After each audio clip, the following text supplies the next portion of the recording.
Alright, welcome to the beginner's guide on using filters. My name is Chris with Audio Neurotic, and today we're going to be just looking at some basic filter types for beginners. So, I have this drum loop put together. It sounds like this.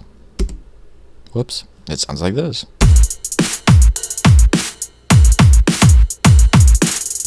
Okay, so the first filter type is a bell curve. Which looks like this. It looks like a bell, and essentially what it's going to do is just bring up or down the volume of whatever frequency it's at. So in this case it's at 130 or 141 now, all the way up to whatever you want. So if we do like a filter sweep, it sounds like this.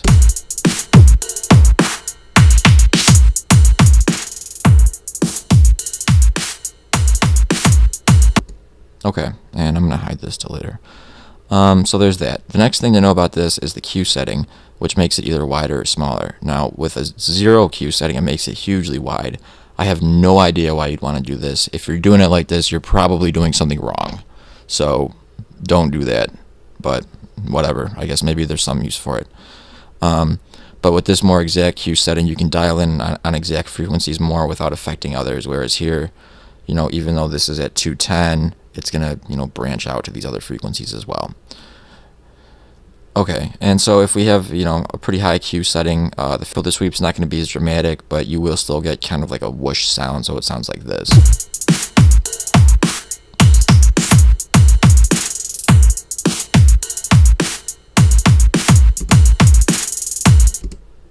Okay, so the next thing we're going to look at is the what Ableton calls the low cut, even though most people would probably refer to this as a high pass, meaning the higher frequencies will pass through and the lower ones will not.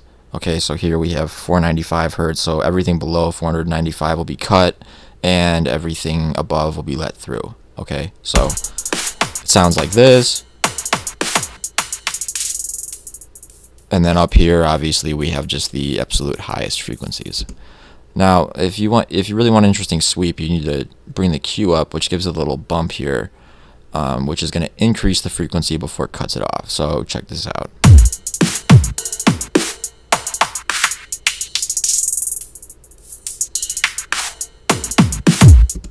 And that just gives it a little more of an interesting sound, a little bit more resonance. Okay.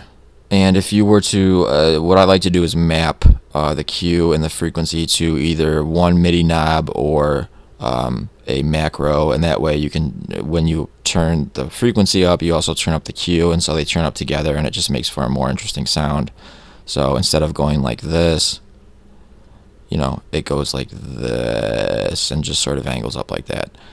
But that's up to you. The next one is a low shelf, which you can use to, if you want to just kind of cut off the lower frequencies or bring them up a little bit, all of them, you can do that. The Q setting here gives it this weird sort of steeper slope, and also a bump here. It's weird. So it almost becomes kind of like a high pass filter, but so there's that option for you. I don't know why you would use this, but if you ever needed to, it's there. The next filter is the notch filter, which is my favorite one. And basically, it's going to allow all the frequencies through except the ones that are in the notch here.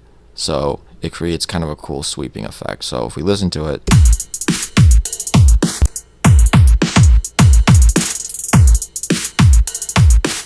pretty cool. And a wider Q will make the frequencies that are cut. It'll increase the frequencies that are cut. So it sounds like this.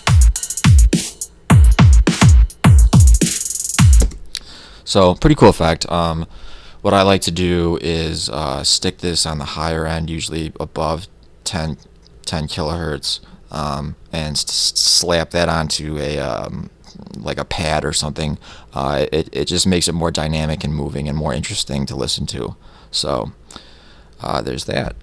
And then the next one we're going to look at is the high shelf, which is the exact opposite of the low shelf. so I'm not going to talk about it much. Same thing, up and down for just sort of like a line up, line down. And the Q does the same sort of bizarre slope thing. So there's that. And then the final one is what Ableton calls a high cut, but most people will probably call this a low pass filter.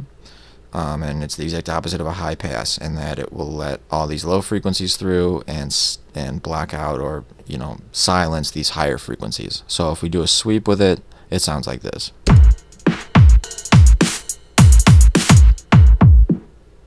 And obviously, unless you have really good headphones on right now, you probably won't be able to hear much of anything. But like the high pass version, giving the Q a boost will give it a little bit of a bump and make it a little bit more interesting. So it sounds like this.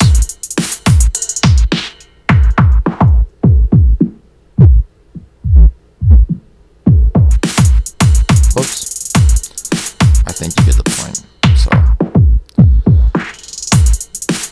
there you have it. And again, just like with the high pass, it's a good idea to connect the Q and the frequency to a macro or to a single MIDI controller, just because that way you can increase them and decrease them both at the same time. So yeah, I guess that's it. That's your basic introduction to filters. My name is Chris, and I'm with Audio Neurotic. Thanks for watching, and we'll see you next time.